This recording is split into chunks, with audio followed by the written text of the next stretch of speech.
305 Fights, where the champions rise. 305, donde surgen los campeones. Awesome. Really excited. We have a special guest on our podcast, Sensei Michael Cardoso from Cardozo Jiu-Jitsu. Sensei Cardoso, welcome to the podcast. Thank you. I'm welcome to have me. Thank you. It's awesome. I was really excited to have you. You're a friend. Consider you a friend. A great practitioner.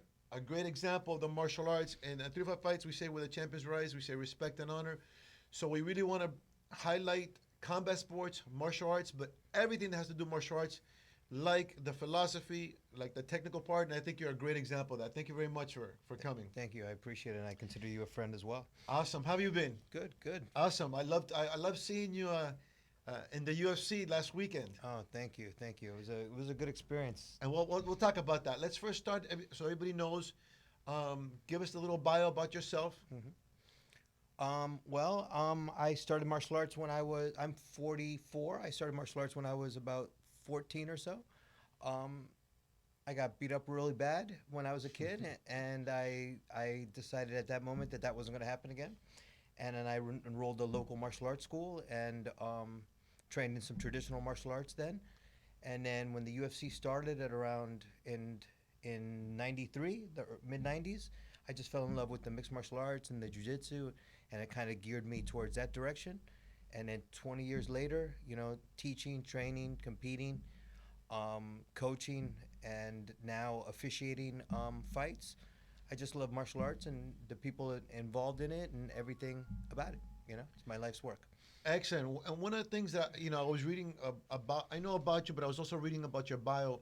And one of the things that I learned, like in martial arts, they teach you humility. You have to be humble, because I see you in events officiating. I see you in different martial arts events, and people don't know your vast background, and which means you never know who you're talking to. You got to respect everybody, because there's a lot of treasures here in South Florida. For example, you have obviously a high level black belt in jiu-jitsu, but you also have a black belt in judo and karate, if I'm not mistaken. You also have, I think, over 40 fights. At some point, yeah, between amateur shoot fights, grappling fights. Correct. MMA So you fights. have yourself Yeah, a I have lot of experience in experience. fighting. I was looking at your fights. It was great because I was doing the NHB days, the no hold bar days. Those were the good days. Exactly. And now you fish a lot of the amateur professional events, all the way to the top, like the UFC and Bellator and whatnot. So you have a lot of experience. I want to get some of that experience for the benefit of our listeners to get some of that. Before we get into that, you also have an academy, which I've been to, which is great, Cardozo Jiu-Jitsu. Can you tell us a little bit about your academy? Yes. In my academy, I started my academy in 2004 officially, and then I was teaching previously before for subleasing and different teaching for other people. But 2004, I opened my own academy, and so it's been 16 years on my own teaching. I have a good group. It's not a giant academy. I teach kids and adults, very family based, very friendly based. It's I look forward to going to work, when I'm open, and hanging out with my friends, doing jiu-jitsu, martial arts, and yeah, that's what I do. And it's a great academy. I've had the opportunity of being over there at the academy, and you got a great academy. You got a great program, great instructor, top quality instruction and technique, good training, good workout. What is the contact information of the academy? Yes, my website is cardozojujitsu.com. The phone number is area code 305-238-3801. I'm located in South Kendall. Anyone that's interested in adult jiu-jitsu classes, gi, no gi, kids, same thing, that wants to learn martial arts in a friendly, safe environment, I'd love to have you. I do a 2-week free trial for any new students. They could come in, no obligations, and then kind of go from there. Excellent. And before we leave, we'll get your social media information. Anybody also that wants to get in contact with anybody we have on our show, contact us at fights.tv. We're there to promote the martial arts, the features, the benefit of the martial arts. We're here to promote all the instructors, all the schools, I could say the world of martial arts. Talking about that, since you are an instructor, an official, a practitioner, first of all, you've competed, and I saw one of your fights. I think it was extreme fighting or something, and you did a ground kick from the bottom. Oh, if I would have landed that kick, would have been great. Yeah, it was it was Capoeira style kick. it was awesome. Let's get into some of that. As a competitor with so much experience, let's get into preparation of competing. How do you prepare physically for a competition? Um, I mean, there's a lot of different aspects that evolved, for modern competitors now. I mean, they have to practice so many things now to prepare, and you don't really don't know how the fight's going to go, really. So you have to practice a lot of stand up, you have to practice a lot of grappling, jiu-jitsu positions and stuff like that. And then you have to practice the segue between the two. You have to practice the taking the fight to the ground, and if you need to, avoiding the fight going to the ground. So it's a lot of martial arts practice. That's a technical aspect, and then the other aspect is the physical aspect. Is the cardio and endurance. The technical aspect is the most important, it's the first part, but you have to be able to have good cardio and gas.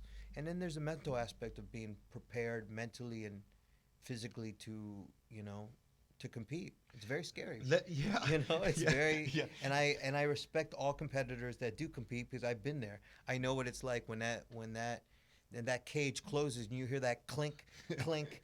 It's very intense. Yeah, that's Yeah. right. And you're in there with mutual combatants of the Yes. physical aspect, because your style of fighting and fighting is very physicality to it. For strength and conditioning, what are the things you suggest? I remember a long time ago, if I'm not mistaken, sir, you used to have this board with pegs The pegboard, yes. that used to climb and start part of Yeah. getting strong and whatnot. Yes. What are things that you recommend for strength and conditioning for competing? I mean, for competing, anything. Anything that would work your strength, endurance, balance, and coordination would help in your martial arts practice.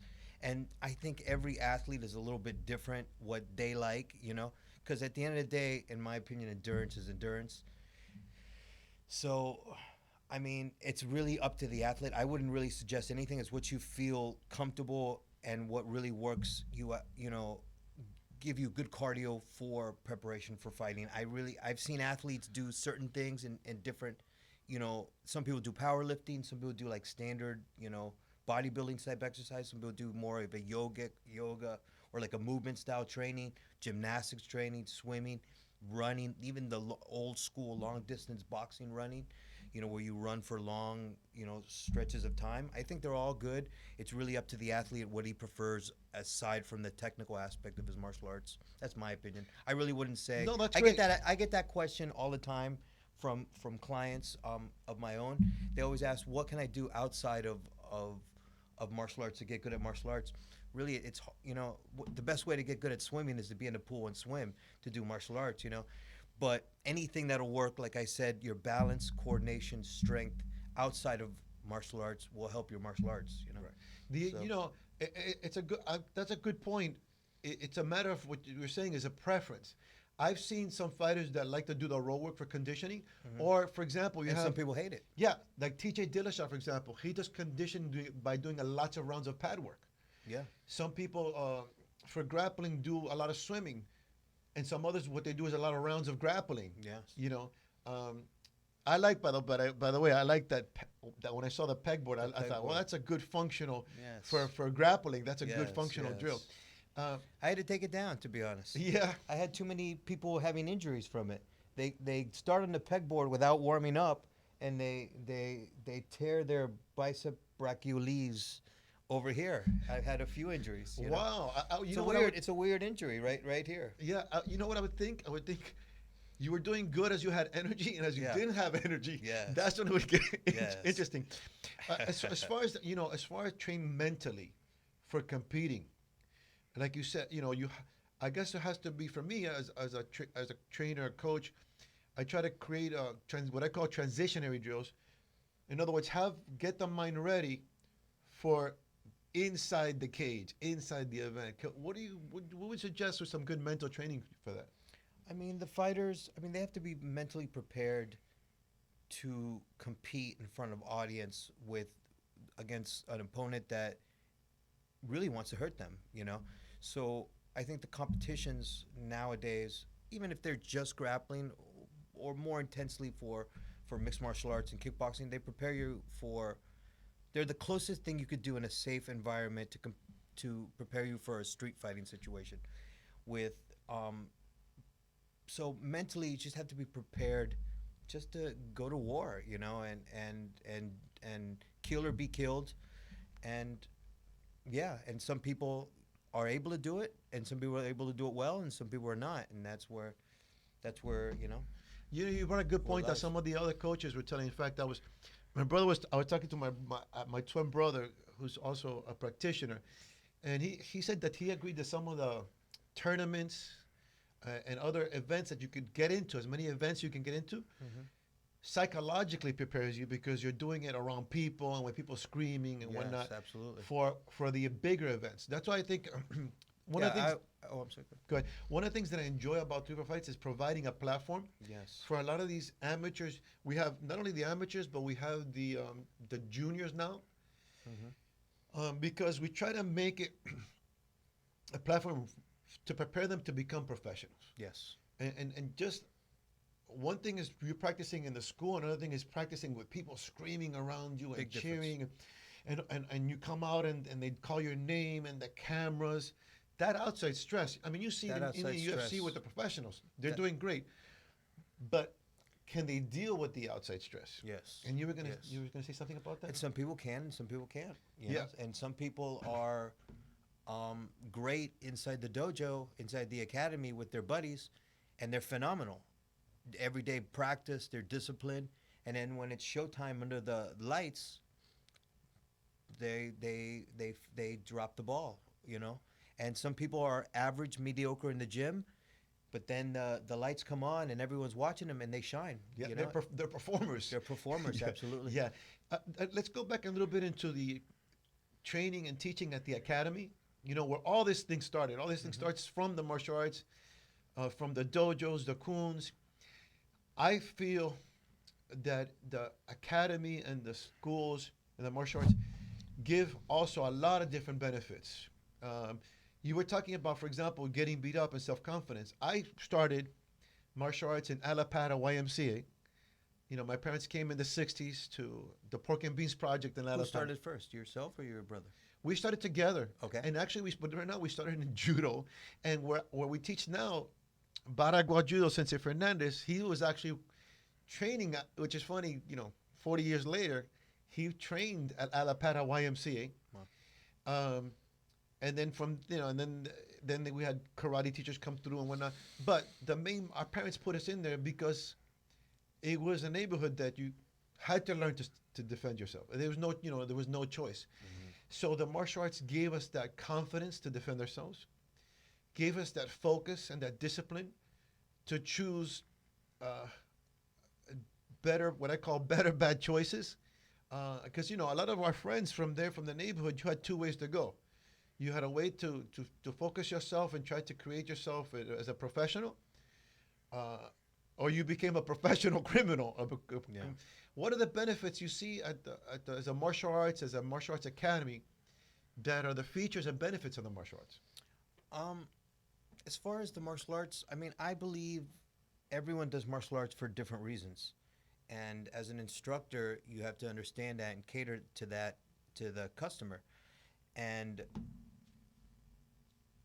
like for me, I've done martial arts for a lot of different reasons. When I first started, it was for self-defense, and then you start getting confident. I mean, martial arts is very beneficial in a lot of different reasons.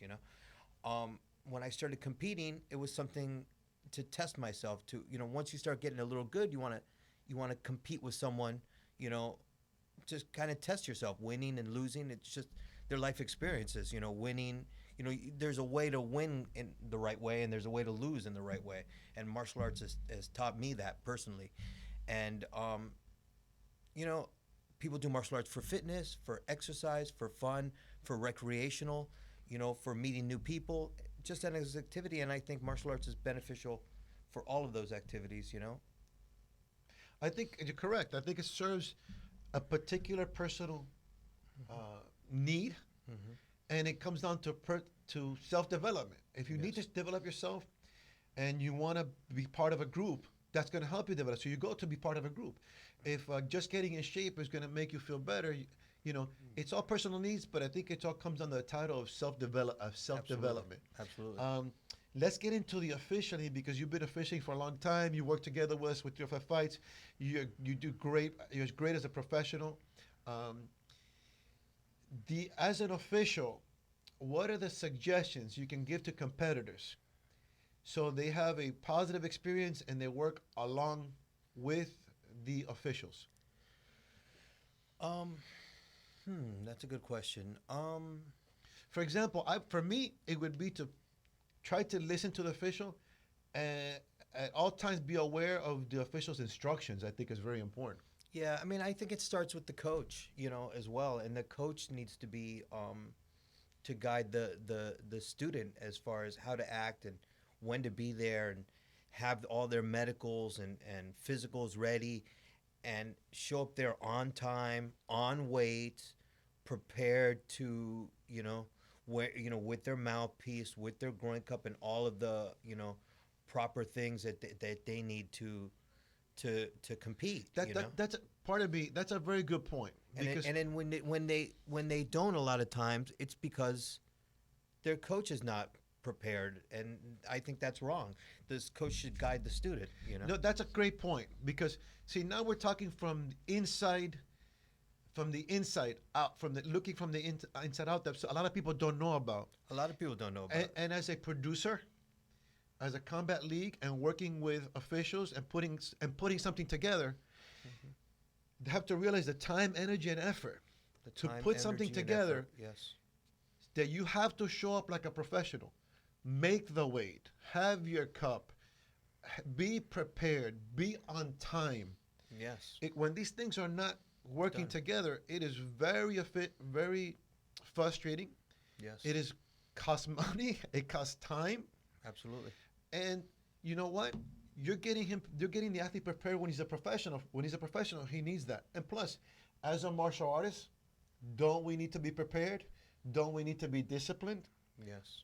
Don't we need to Absolutely. be organized and professionally? Yes. So, go ahead.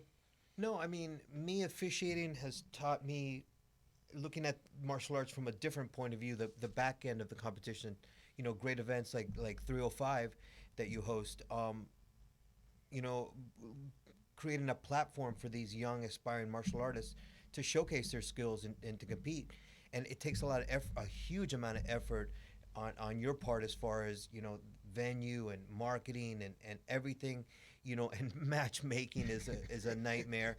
And to get everything prepared, and then sanctioning the back end, to get everything to showcase these events. And a lot of these young and upcoming competitors that compete in your events, they don't know how good they have it.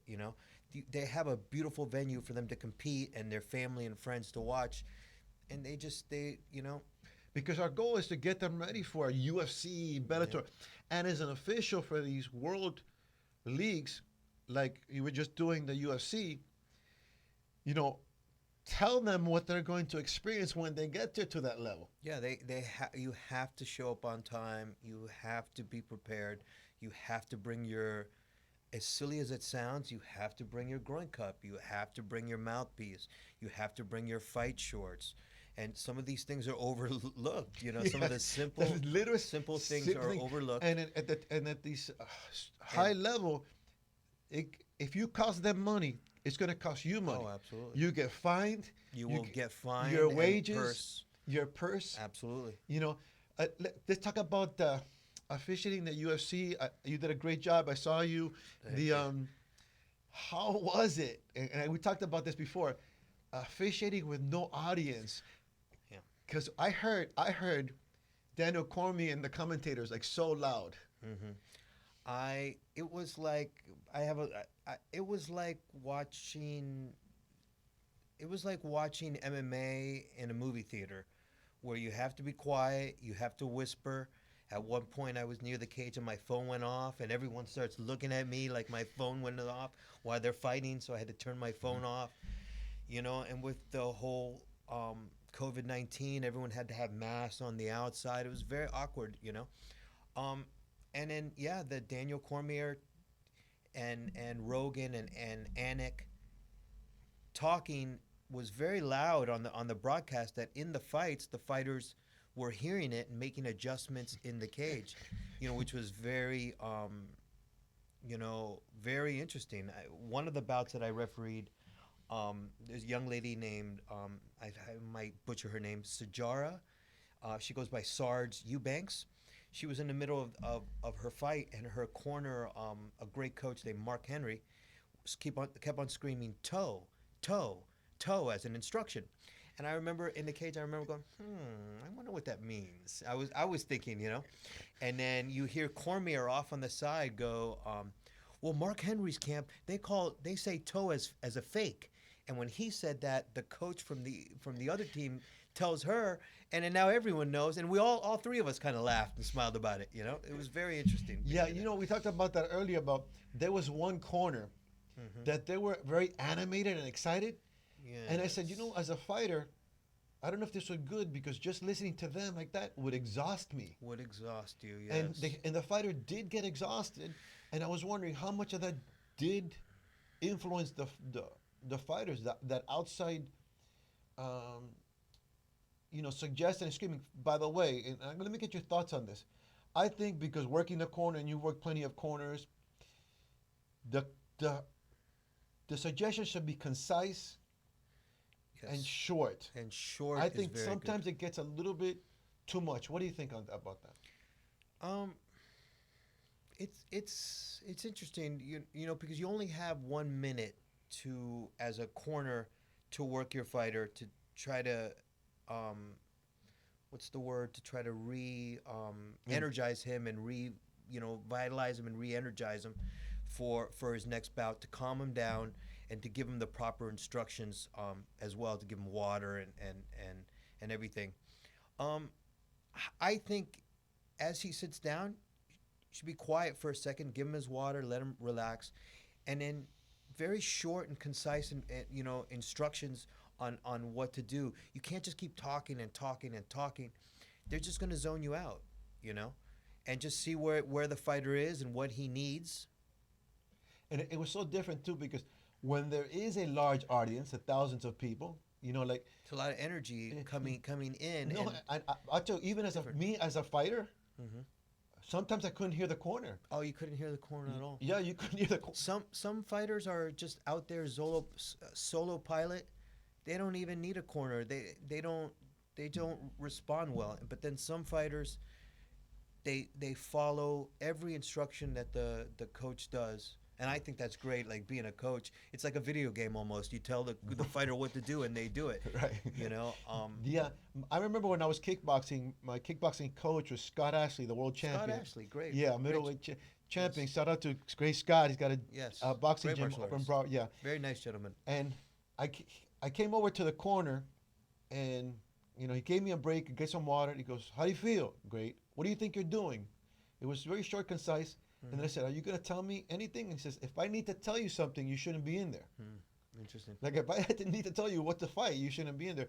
So I think, like you said, I think it's supposed to be very concise things, maybe things that he might not see, psychologically reinvigorate. But the training is way ahead of the fight. Yes. Let's get more into the state of combat and combat sports right now. The things that are going on. We have this weekend at the Apex in Las Vegas. Las Vegas just approved UFC. We have two people from South Florida and Florida fighting. Tyrone, we have Woodley and Burns.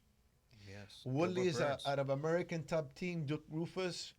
Burns is out of 360 here and Hard Knocks. Yeah, Hard Knocks. Yeah. And the former Black Zillions. Former Black Zillions, correct? Yes. So South Florida is shining again. What do you think about that fight? About those fighters? I think Gilbert Burns is a dark horse of that division. A lot of people don't know his name unless you follow grappling from before. But the guy's an absolute killer, He was killing the jiu-jitsu scene back in the day, and now he's rattled off 7 wins out of 8 fights recently. Now he's got his big showcase. And a lot of people are saying that's going to be an easy fight for Woodley. I don't think Burns is an easy fight for anybody. Um, I mean, he just beat Damian Maia on the ground, and we'll see. I mean, I wish him the best of luck. I Yeah. like the guy very much, Yeah, I Wish him the wanted to best of ask luck. you because, like I said, in the martial arts, one of your fortes is jiu-jitsu. Yourself, it's a high level, and I was talking to my brother. I didn't know that he has an extensive high level jiu-jitsu background. Burns? Yes, Burns is a former world champion, yeah. yeah, former Yeah. world champion. Wow, Yeah. and of course he's going to be bringing that element. Yeah. He's also, I believe, he's a very Aggressive striker. aggressive Yeah, striker. he throws bombs, Yeah. standing, yeah. Tyrone Woodley, as we know, has a high level wrestling background. Very explosive fighter. I'm a very Woodley. I'm a very pro Woodley. Mhm. I was surprised though when he fought Usman. Hmm. I was surprised by that bout as well. Yeah. So now it's gonna be for me. I don't know how much of that bout was an off night by Woodley, Well, you know? I think that this fight is gonna show us. This is a crossroads fight between Yes. both of them. Both of them. If Yeah. Woodley can't beat Burns, it's gonna be hard for him to beat some of the other top Yeah. competitors. And Usman is another gentleman that trains out of South Florida, Yes. and we had Sensei Ray Fundora. We're gonna have him also again, and he trained the Casseras brothers. And I didn't know that actually he beat he, Usman. he beat Usman. Yeah, I Yes, found back that in the day. back in the day. I found that out. I found that Yes. out. Yes. We also after this, we also shout out to Jose Casseras. that's right, No way, Jose Casseras. Casseras. Yeah, supposedly I believe there was some kind of exchange on the ground and then this was early in Usman's career, and he turned to get up from the ground, and then Caceres is a very experienced grappler, very unorthodox grappler, and he jumped on his back and finished him with the rear naked standing. I believe that's Usman's only loss as well. Right. I think a fight that's coming up after that one that's going to be very interesting. It's similar thing. I think La Leona Nunez Yes. against Spencer, Spencer, yes. because I believe Spencer has a wrestling background. Mhm. And Nunez, we know, has a Brazilian jiu-jitsu background. We know that she trains here out of South Florida also. What do you think about that ladies fight? I think it's a great fight. She trains out of the American Top Team now. She used to be with MMA Masters. That was her start. And she's a great martial artist. She hits like a truck. She's just a winner, And the other young lady trains in Orlando with I believe it's Jungle MMA with Mike Lee and stuff. And I mean, she showed how good she was in her last bout. We'll see. I mean, it's a big step up in competition for her. Right. I think part of Nunez is in that weight class. I think she's the queen. This fight is at 45, right? Yes. Yeah. So I mean, would- she's the queen at 45 and 35. yeah, yeah. You I know? would like to see because I think Spencer is a bigger girl. Yes. Yeah. So this, I think, one of the bigger girls. She's Mhm. physical, the physicality, and I think to at least survive with her, Yes. you got to be bigger and you got to have that physicality because she's so much superior, stronger than the other girls. I think that was. Yeah. I mean, she has to take the fight to the ground. I think that's her only real. That's her way to win. If she could push and smush against the cage and make it a little dirty, fighting, but in the center of the cage, Nunez has a way of hitting with that right hand right at the end of her power and it's lights out. You know what I mean? You know what? I've liked her how with the time she's improved. She's listened, grown, and improved. Yes. I also at Bellator on October 3rd they have a big heavyweight fight. I'd like to see heavyweights. I'm hoping the heavyweight division opens up and it really develops. Mhm. To not just big guys, but big guys that are technical and have skill and bring some excitement to the heavyweights. But talking about heavyweights, did you see the heavyweight boxer, the Gypsy King. What's his name? Gypsy King, Tyson. Tyson. Fury. He's training MMA. He wants Is to. he? Yeah, he says he wants to come into MMA. Uh, uh, there's and no. I he's saw him. too- He's an incredible boxer. I saw him doing the training, MMA. It was a little bit awkward, I'm sure. but he's a fighter. He's Yeah, on for he's a fighter. for, Yeah. for any fight. The state of MMA right now, I want to ask you how you feel it's in all these it's happening and what you think is happening. Before you say that, Fight Island. Do you hear about Fight Island? I did. You know, Have they set a location yet? well, I don't know. I love the concept I love the concept because it's very I was Bruce Lee, yes, Game of Death. I mean, I grew up with Bruce Lee. Not Game of Death. Enter the Dragon. Enter the rather. Dragon. Yes. That's what I thought about. Yes. Absolutely. That's what everyone The thought Fight about. Island, like Enter the Dragon. Yeah. You With Kong or what? Kong. yeah, Is and that you see what we're everybody saying? taking the boat out to There to you the go. fight. Yeah, the boat out to the thing. To the- Exactly. yeah. Yes. So I love the concept. It would be Great. interesting. Supposedly one of the fights over there is going to be Masvidal and I think McGregor for the BMF title. Supposedly Really. they're looking at that over there. Yeah. There's a lot that 170-pound division. It's just all mixed up. You don't know.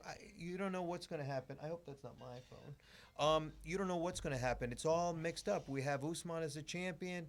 We have the former champion Woodley fighting